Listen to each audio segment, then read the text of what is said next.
back since everybody else got honors on the team. I mean, you got tied for first, assist to turnover ratio. But I mean, with all seriousness, that's something that you really, I don't know, maybe set yourself a goal in the beginning of the season. To do that. Yeah, definitely. You know, with the amount of scorers we have on our team, you know, somebody has to take care of the ball and get them the ball. So that's my role.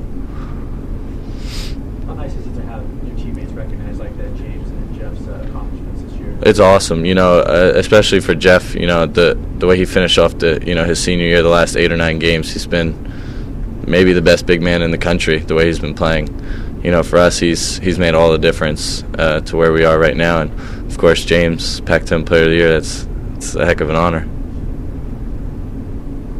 Does it give you guys any extra motivation, given the fact that you could possibly not do an incident? It's not extra motivation. I mean, we know that you know, it's a must-win game for both of us. You know, we want to play for a higher seed and you know, solidify us, you know, being in the tournament, and for them, they want to play themselves into the tournament. So it's going to be you know, a heck of a game. You know, we got lucky. I mean, we didn't get lucky, but it was, you know, 2 really, really hard-fought games, and you know, the ball just bounced our way a few more times, and we ended up coming up with 2 wins. But you know, the ball goes their way, they get the wins. So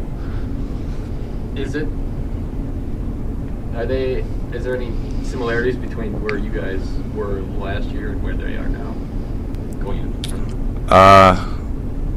Probably not. They're Arizona. You know, they have the name and the, you know, it's not like they don't have the talent, because they're as talented as any team in our conference and probably as any team in the country. With those 3 guys, they're you know, and the way they're playing, they're still playing phenomenal basketball. You know, I think Nick was 9 for 9 last game for 27 points. So you know, that doesn't happen very often. So especially at the point guard position. We can talk about the mindset this time compared to this time last year. I mean, obviously you guys are preparing hard for UA, but I mean, you guys have to be much more relaxed than you were this time last year. I don't know if we're more relaxed. You know, the coaches are on us pretty good this week.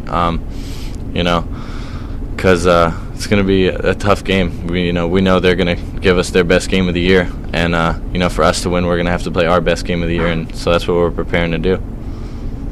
But just the fact, you know, they're playing for seeding and not to get in, I mean, is that kind of you know, they're trying to keep that out of our heads, you know, because you know, it's kind of the same in perspective, because you know, we want to play for the best seed we can play for, and for us to do that, we have to keep winning, and you know, for them, they have to keep winning also. So you know, it's going to be an unbelievable game.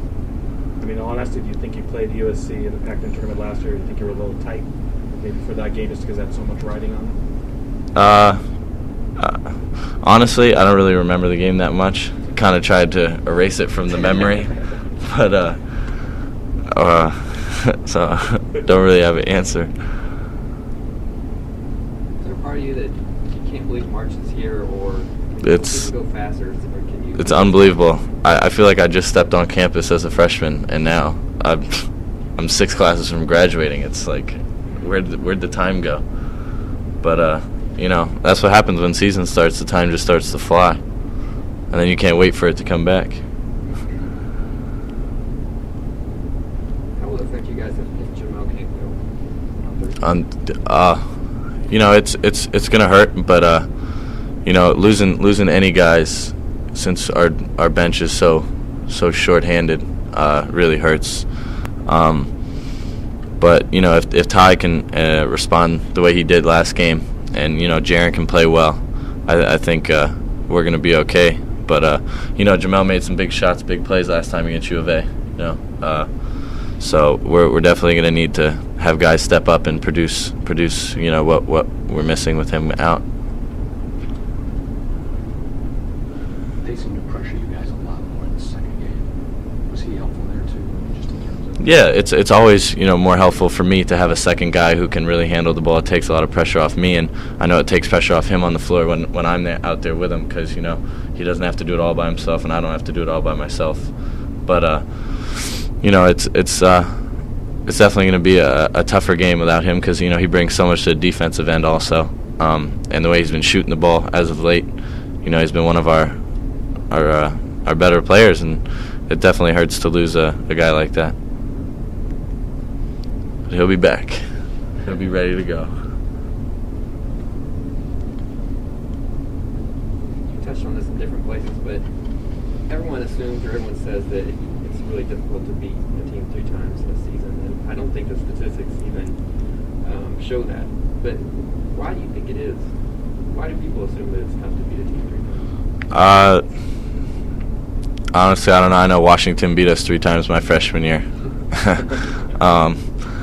But maybe teams relax. They feel they won twice already. That's something that we're not going to do because we know how good they are. And we know that if one shot wouldn't have gone in, that U of A could have beat us at either place, or one call didn't go our way. So, that's something that we're not going to do. We're treating it, as if we didn't beat them twice already, as it was the first game of the year. And, it kind of is. It's a new season now with the Pac-10 Tournament starting. Everybody's 0-0 and playing for a championship.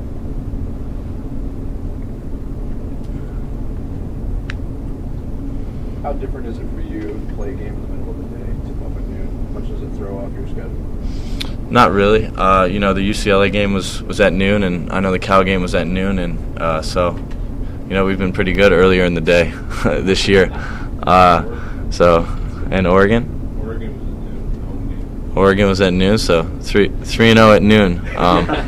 Hopefully we can carry that over, but sometimes playing games later in the day, you spend all day thinking about it, and all day, all right, when's the game going to get here? And with at noon, you pretty much wake up and you got to get ready to go. So it takes a little bit of that anxiety out of the day, but sometimes it's tough to get up and go. What time do you get up for a noon game? We get up at, I want to say 8:30 for home games. We got up at 8:30 for the Cal game. I'm not quite sure what we're going to do on the road. I think it was 8 at UCLA, so probably 8 a.m. and breakfast, walk through, and go to the gym. Are we the first game? Yeah. Oh, so we'll have like the full warm-up time? That helps. Pretty special. It was growing up in LA playing the Staples Center. Yeah, it's awesome, guys like Kobe, it's their home court. Nothing better. If Kobe can play there, anybody could play there. You better be okay with it. When you played your freshman year in the Pac-10 Tournament, was that your first time playing at Staples? No. You played high school too? Yeah, high school. Yeah, they have showcases and stuff there. So, but it's different playing with like your team, So it was my first time playing like a team game there.